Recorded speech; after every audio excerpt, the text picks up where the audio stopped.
This is Father Victor. The...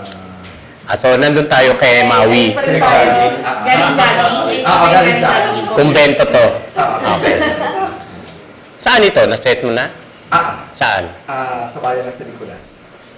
So rural ang area. Okay, sige. Father Victor, 20 anyos, assistant parish priest sa bayan ng San Nicolas. Kababalik kami sa kanilang bayan matapos ang mahigit 10 taong pananatili sa Kamaynilaan. Dating kasintahan, ang kasalukuyang may bahay ng alkalde ng San Nicolas. Habang nag-aaral sa Maynila ng filosofiya, nabalita ang nagpakasal ang dating kasintahan sa alkaldeng kababata niya na anak ng dating amo ng mga magulang niya. Sa edad na 7 taong gulang, iniwan ng kanyang ina upang sumama sa ibang lalaki. Sa edad na 10, nakita nito kung paano tinupok ng apoy ang kanyang ama sa labas sa lumang bodega. Inampon ang pura paroko ng bayan, pinagpaaral ng filosofiya upang maging guro.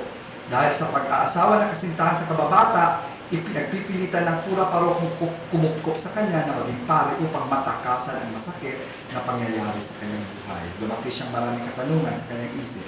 Laging withdrawn ito habang nasa seminaryo. In fact, maraming beses itong nagkaroon ng away dahil sa kainitan ng kanyang ulo. Mapagbiro sa mga taong malapit sa kanya, ngunit sa mga hindi nababantay ang pagkakataon, kapansin-pansin ang pagiging tahimik nito at puno nangyari. Bakit pa kasi ako pumayag na bumalik sa isinumpang bayan ito gayong tahimik na naman ang buhay ko sa Maynila? Para pututin ang sakit ng nakaraan? Hindi. Para lalong ipag-iinan ang aking pagiging talunan. Oo, talunan ako. No, hindi. Sagutin mo ang tanong na ito. Bakit iniwan ako ng nanay ko noong bata pa ako? Una, dahil ayaw niya sa akin. Dahil ayaw niya ng kahirapan. Dahil sakitin ako ng aking kamataan. Kaya yun, mas minabuti pa niyang sumama sa ibang lalaki kaysa alagaan ako. Hindi, walang kinalaman ang tatay ko sa desisyon ng nanay ko. Mabait ka tao si tatay. Lahat gagawin niya para lang maging maayos ang buhay namin. Oo, lasengko si tatay. Siguro, kung ikaw ang tatay ko, maging lasengko ka rin para matakasan ng kahirapan. Pero maski pa paano, hindi ako iniwan ng tatay ko. Kung hindi lang sana siya napasama sa noong nasulog ang bodega ng mga abono, sana buhay pa siya. Hindi aksidente ang nangyari. May pumatay sa kanya. Kitang-kita ko habang nagliliyap ang bodega, nakakandado ito mula sa labas. Bakit sa tingin mo ba, nakakandado ng pusa ang bodega?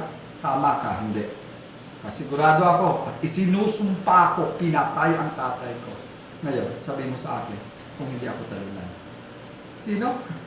Matagal na yon, tsaka masaya na siya sa buhay niyang pinili. Masaya siya kasi kung hindi siya masaya, karma ang tawag doon. Oo, naniniwala ako sa karma. Kung ano man ang ginawa mo sa kapwa mo, mangyayari din ito sa iyo. Minsan, masigit pa. Pakialam ko kung sinasaktan siya kasama niya. Tama lang yun para maramdaman niya kung gaano kasakit ang naramdaman ko nung iniwan niya ako at nagpakasal sa ibang lalaki. Parang nanay ko lang din yan. Hindi ba kontento sa kung anumang meron kaya kahit nakakasakit na nagdamda kami ng kapwa, sige, tuloy lang dahil hindi naman sila ang nasasaktan. Totoo ang karma. At darating ito sa kanya parang isang karamdaman na hindi niya kayang gamutin.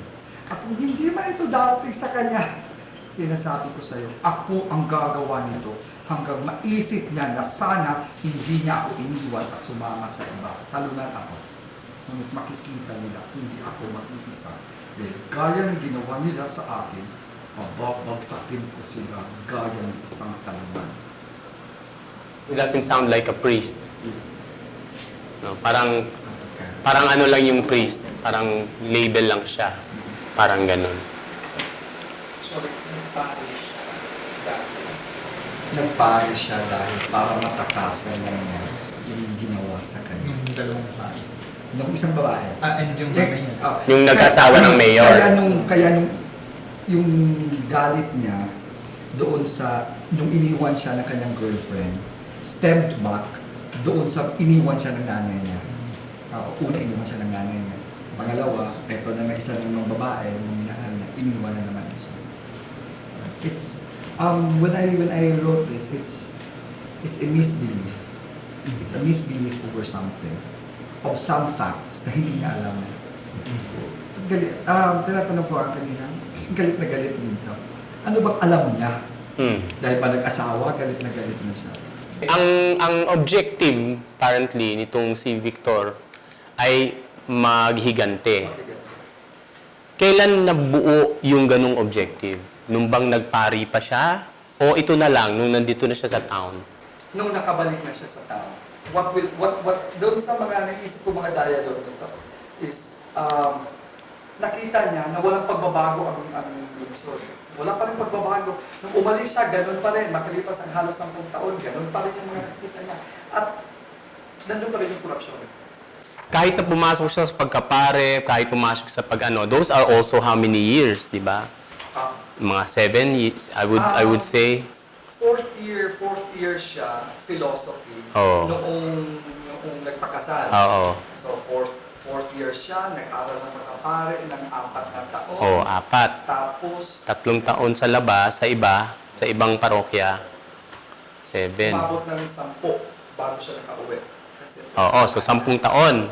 Okay, so ilang taon na siya nun? 30. 30. Yung babae, Halos ganun din. okay. Kailangan eh. So, yung ano na yon, dun sa 10 taon, parang kung paano siya magsalita, I imagine, dahil sa sobrang galit niya, kung paano siya magsalita, parang yung 10 taon, parang walang naka-epekto doon sa kung paano siya magsalita. Alam mo yun? Kasi parang ang salita niya at ang paraan ng yung galit niya, yung all-consuming hate niya, ay parang naririnig ko, yung Victor, bago pumasok sa pagkapare, yung galit na yon. Hindi ko nakita yung Victor na naggalit at nagpare. Nako mo.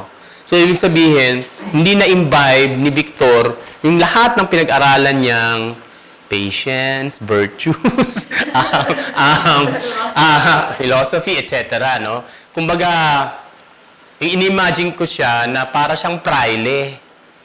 Hindi siya yung pare na kakilala natin. Para siyang Padre Damaso na nagkikip-kip ng ganito, pero maano sa lahat. So, pero even then, yung mga katulad ni Padre Damaso, lumalabas sa bunganga nila ang kabastusan, pero may kasamang religiosity. No? In fact, in Jesus name ang ano niya, di ba? Pero parang dito, parang walang bahid ng ganon, which is what confuses me. I still don't know how I'm going to weave it. Na I'm taking into consideration what Roddy said na this is already devil talking, and even Padre Damaso would have some goodness inside. Yeah, but No, it's not the goodness but it's that I am questioning. It is it's the language that It's he the language, uses. Kasi kahit nga si Maui is already medyo kakaiba na yun di ba? Kumbaga parang why would a church in a far-flung place allow a sobrang flamboyant na bakla to inhabit this kasi they would of course ask for propriety at ganito, di ba? Pwede kang, kung gusto mo, doon ka maganito. Pero in soft voice, alam mo yun, may mga ganung strictures. Kumbaga, sa monologue ni Victor, hindi ko maramdaman yung establishment ng church. Because he's not using the language of the church. What he is using is the language of a peasant who is consumed with hate. But Victor has already undergone a training of priesthood. And part of that training is, alam mo yun, kapag kunwari, dumaan ka sa pag-EMA, dumaan ka sa pag-ganito, pag galit ka, iba na yung parang pagsasalita mo. Hindi pa. Ginagamit mo na kasi na-rationalize mo na yung natutunan mo para lalong palalimin yung premise ng iyong galit. Yon. Pakaya. So, hindi ko sinasabing tanggalin mo at gawin mong mabait si Victor. Maaring nandun yon. Pero, ginagamit niya na yung kanyang natutunan, na pinasok niya rin ng may papapare, etc.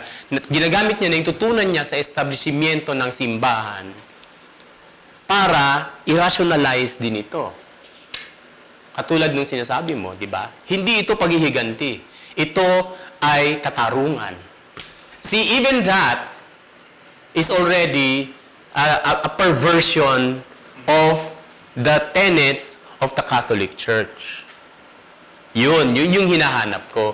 Para mas mabigyan ng, mas maintindihan ko at mas makumbinsi ako na oo, galit ka, pero pari ka din. In the same way na naiintindihan natin si Padre Salvi. Di ba? Tahimik lang siya pero Diyos ko, the way he engineered the death and of Maria Clara and Crisostomo Ibarra using precisely the words of God. Yun ang mas evil tignan, di ba? Mas kwan. Yun. Di ba kayo yung magki-create at mag-shape ng character mo na kakaiba, uniquely, kasi we are talking about a man of God And pagkakakilala natin sa pare, laging tahimik, mahinahon, etc. Pero ito, baliktad. Kanya lang, pag ginawa mong baliktad, baka naman mawala, he still has to be a man of God. Kanya lang, binaliktad niya. Parang ganun. Kasi ganun naman tayo, di ba? Kahit corrupt tayo, inirationalize natin. Di ba? Kasi yung anak ko, kaysa na mamatay, di tanggapin ko na lang yung binigay ni Mayor. Di ba? Mga ganun, di ba? But then, that's it within the milieu that you have. Parang ganun. Diba? In the same way, kung pare yan, I'm sure they are also rationalizing it in religious terms. Kung ginagawa ito kasi. Kasi ganito. Ang sabi nga ni Jesus, nag-quote ka pa sa Bible. Oh, pagbalik ng the four horsemen of the apocalypse. Ewan ko, naghihintay ang katarungan, nagaganito ang kanto. Alam mo yun? I don't know. Maybe that's where the religious aspect comes in. Kasi, wala yung nung establishment. Oh, next. Sige. Nakatira si Masica Quinto o Masi sa Recto Avenida. Sa kumpulan ng mga bahay kaharap ng Provincial Bus Station sa likod ng Manila City Jail. Sa komunidad na ang kinakabuhay ay pagpapadya o pagpapedical, kundi pang-snatcher o pagtutulak ng droga. Karaniwan sa kababaihay kong pwesto sa Divisoria, kundi ginagawa ang sa kanila klasiko ng hanap buhay ng paglalabas. 16 si Masi, bubut pa gaya ng kanyang pangarap, naiwan ang nilalangaw niyang pinagmula. Kaliwa sa dungis ng Recto ang itsura ni Masi, makinis, walang galos o peklat sa katawan. Kung ililigaw nga sa pugad ng mayayaman, basta bihisan lang ng kaunti, tatanggapin ng makakakita na tagaroon nga siya. Hindi talagang matalino si Masi, pero may sapat na pangarap. Indikasyon ng kakapusan ng talino ang paraan ng pagsasalita. Kung hindi ang paminsang balikong pag-iingles ay ang balikong pagpapaliwanag ng mga bagay na natututuhan sa eskwela o sa labas. Gayunman, ang parehong kakapusang ito ni Masi ang sariling dahilan kung bakit siya kawili. Mahigpit ang kapit niya sa edukasyon na sa paniniwala na ay mag-aahon sa kanya. Tambay siya sa longganida na kung tawagin niya ay Daddy, isa si Dan sa mga nakakariwasa sa kanilang lugar. Tambay si Masi sa bahay ng iba, lalo wala na siya magagalawan sa malakahong kiraan ng kanyang pamilya. Ang alam lang ni Masi, modelo si Dan, umaalis ng puting-puti ang mukha sa gabi at umuwi pa rin mabango sa umaga. Si Masi ang tagapag-ayos ng bahay ni Dan, ng mga gamit ni Dan, mula sa pagpapakintag ng sapatos nito hanggang sa masinop na pagtitiklop ng makilap na underwear. Kulang ay asawa na siya ni Dan, kahit Daddy kung tawagin nito. Pero kung tutuusin, parang na rin silang mag-asawa kung magsip. Kapalit nito, tinutususan ni Dan ang pag-aaral ni Masi. Pero hindi isang bayaran na pakiramdam ni Masi, lalo initingala niya si Dan, minamahal. Hanggang isang araw ay dinalaw ng di mawala-walang nagnat si Masi, hanggang dalhin siya ng ina sa ospital at malaman niya mayroon siyang sakit. Positibo siya sa HIV. Yun yung description. Tapos yung monologo, sineto sa dapit hapon sa isang sirang pedicab sa bangketa. Kaharap ni Masi ang best friend na si Lily, hawak ang papel na ibinigay ng San Lazaro Hospital. Iyak lang nang iyak si Lily habang nagsasalita si Masi. Masi, iyak naman ang iyak, Bax, nakakayamot. Tama na kasi. Saka bakit? Tatampalin ang pisngi. Effect pa rin naman na. Judgmental ka rin eh. Sabi naman ng doktor, yung human, puta, basahin mo na lang, nakasulat naman. Basta, iinom lang daw ng gamot, hindi na ako matitegi. Parang diabetes lang daw. Nawala nga ang nervous ni nanay eh. Si Lola Ro kasi may diabetes pero buhay pa. Ang sana nga ba, isipin mo, ilang gamot din ang iinumin ko ah. Di ba mga yayamanin lang ang ganun? Kaya lang Bax, may side effect daw. Yung halos, basta yung nananaginip ba, o basta may nakikita ka kung ano-ano. Malay mo magbago ang rep, o hindi na siya, hindi na masyoko. Malay mo wala na akong inom na yan. Malay mo makakapunta pa rin ako kay Daddy. Puro yun lang makita ko pag may halos, tanginang hirap naman kasing sabihin. May basag na sa boses. Tama na kasing iyak, Bax. Mumukapan pa rin naman kita bago tayo pumasok. Sabay pa rin tayong aawra. Hindi pa naman ako matitege, Bax, di ba? Di ba? Bax, akan na nga yung papel, Bax. Oh. Parang ang short story yung sketch. Ay, ba?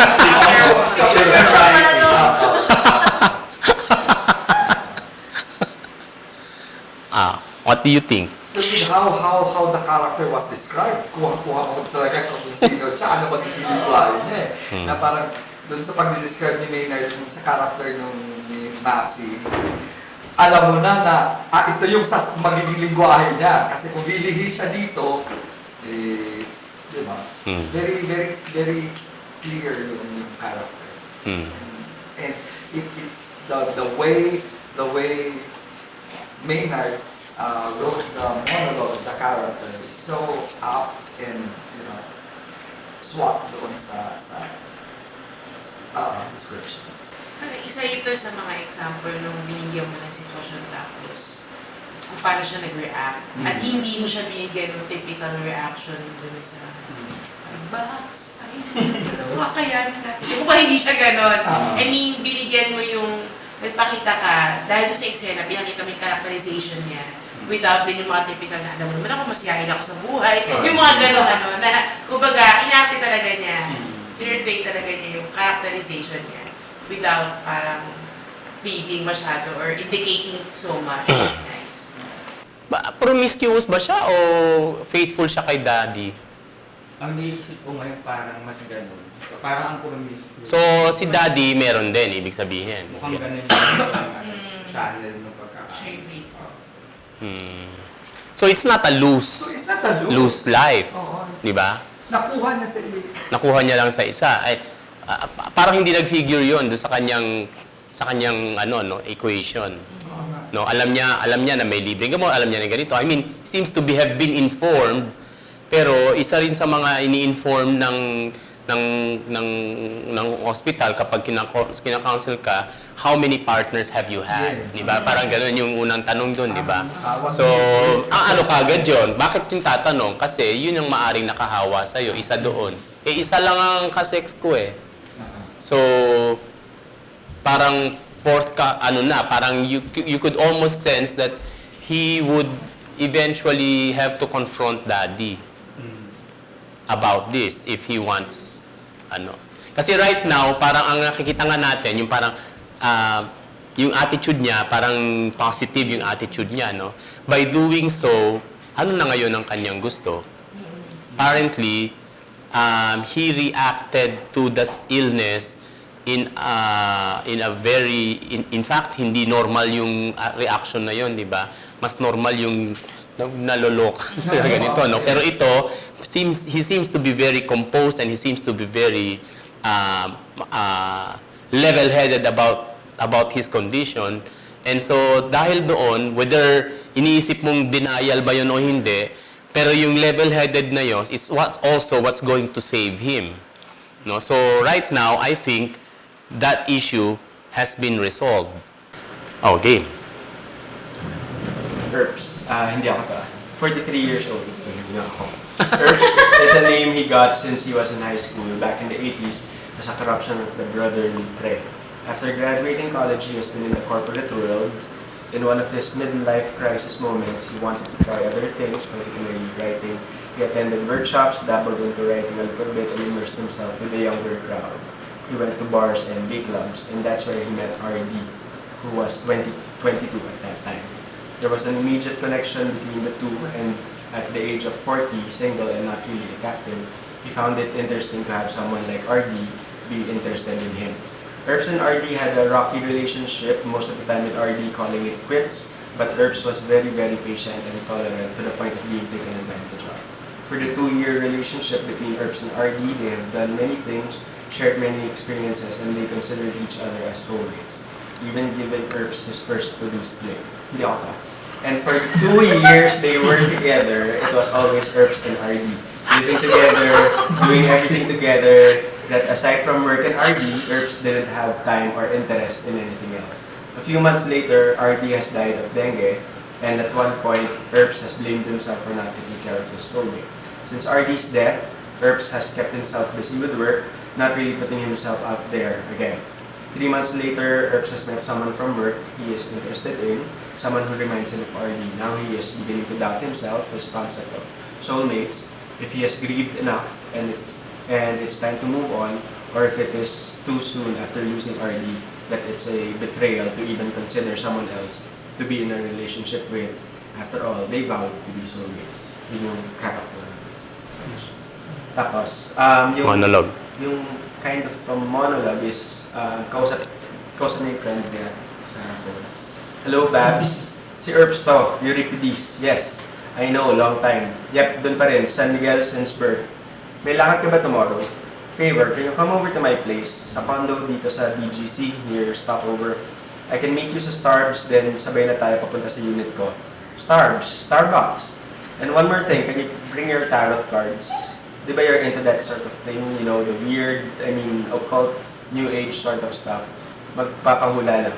May kailangan ba ako i-prepare like candles or, I don't know, tablecloth na velvet, red velvet? Sige, kahit merienda na lang. Coffee, of course. Alright, set natin. 3 p.m. Starbs. Harps? G? Never mind. Matanda ka na nga. Tayo. Basta tomorrow ha, G. Naaanuhan lang ako, nadjojologan lang ako sa dengue. Parang ano ba? Wala ba silang off sa bahay? Parang gano'n. Kasama na rin sa sa parang guilt. Na alin? Kasi nga parang who dies of dengue? Parang quoting someone. If the grocery sama. Parang napaka-babaw na. Kayang-kaya namang yan at this day and age. Pero na-miss So, out pa rin, parang ganun.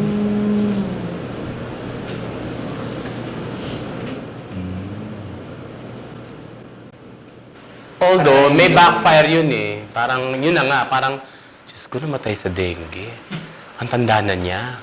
Usually, yung mas nakakaano, I mean, in terms of impression, mas may heartbreak yung bata, 10 years old, namatay sa dengue. Oh my God, ganito. Yun, that gets in the way eh, yung kung ano yung disease, di ba? Kasi maski sa Die Beautiful, iniisip namin, ayaw namin pumunta doon sa AIDS.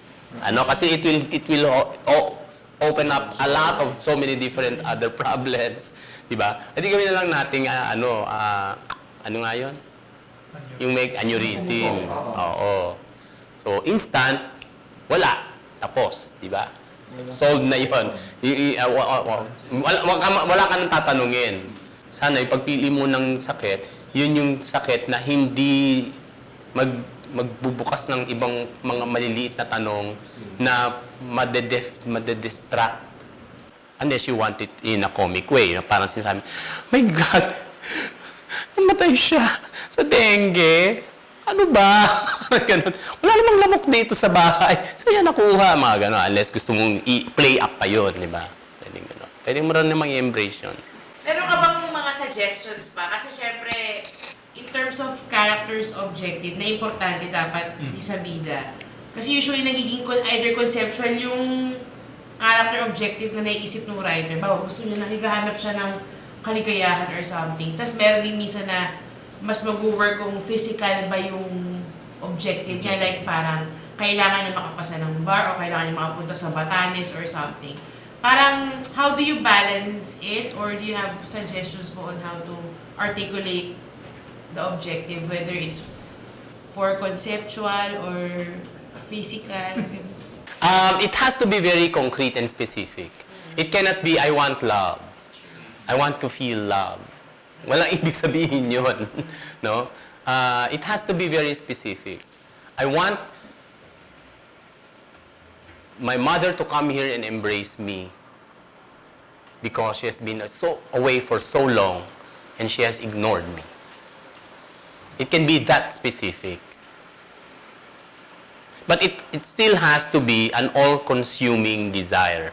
Desire for revenge, a desire for closure. No? Kailangan maging conscious yung writer. Does not really articulate. That is the reason why you're dramatizing it. Hindi niya kailangan sabihin at a certain point sasabihin niya yon. Hindi. Maaring tinatago nga niya yun. Parang, in fact, maaring ang dinideny niya pa yun eh. Diba? Dahil he was rationalizing. For example, even revenge. Diba? Maaring dinideny niya, I'm not out for revenge. I'm just out for justice. Diba? Which is practically the same thing. Diba? Parang ganon. Diba? Yun. So, maraming paraan para maano yun. At saka, ang pinakamaganda kasi, kapag nasabi mo yung bagay na hindi mo sinasabi, kundi ang nagsasabi, yung audience, gusto niya ng pag-ibig. Pag nasabi niya nang hindi niyo sinasabi at all in your play, even the very word, then na-achieve niyo yun. But to be more concrete in terms of objective, yun yung pinakakwan. Bukas, malalaman natin kung paano ito mapapatingkad. Kasi hindi mo masyado makikita kung ano yung gusto ng character kung wala itong balakid. Kasi pag hindi mo nilagyan ng balakid, di nakuha niya. Di ba? Pinitas niya na lang. Oo. Ngayon, pag nilagyan mo ng balakid, mas lalong kumaklaro kung ano yung gusto niya. At mas lalong kumaklaro sa audience yung tanong na, makukuha niya ba o hindi? Kaya yun yung integral the relationship ng character at saka conflict. Sa ngayon, some of your characters have not articulated what they really want. No? And that's why I'm asking you, the writers, whether you know or not. Kasi if the character doesn't know, pwede pa siguro. But if the writer doesn't know, yun, they have a problem. I'm not saying you should have an answer right now. In fact, baka nga, in the course of writing the play, na-realize niya, puta, hindi naman pala ito. Parang gano'n. Iba naman pala. Iba ang gusto, maski iba rin ang gusto ko para sa kanya. Pwede rin gano'n, di ba? Or hindi umuubra. Or parang, ang simple lang naman pala ng gusto niya. Ang dali lang naman kunin. So, kahit anong balakid ang gawin mo, makukuha niya. Okay? Yun yung medyo mahirap eh. Pagkaklaro kung ano talaga ang gusto.